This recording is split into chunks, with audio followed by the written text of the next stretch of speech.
কিশোরগঞ্জের বাংলা মসজিদে কত প্রায় ৫-৬ কোটি টাকা হয়ে গেছে। পুরো বাংলাদেশে কে যেন ছড়াইয়া দিল। তুই যদি তোর মনের আশা পূরণ করতে চাও, ওই পাগলা মসজিদে তুই টাকা দাও। এবার মানুষও মহিলারাও স্বর্ণ গয়না আর ঘরে রাখে নাই, সব নিয়ে নিয়ে পাগলা মসজিদে দিয়ে দিস।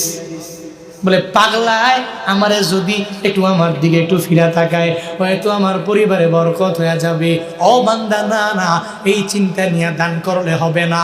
এই চিন্তা নিয়ে দান করো, মসজিদের মধ্যে দান করলে বরকত হবে। হ্যাঁ, অসুবিধা নাই, মসজিদগুলো উন্নত হয়ে যাবে, অনেক ডেভেলপ হয়ে যাবে। তবে এই চিন্তা নিয়ে দান করা লাগবে, আমি দান করলে আল্লাহ হাসরের ময়দানে জান্নাতে এর চাইতে সুন্দর একটা বালাখানা আমারে বানায়া দিবে।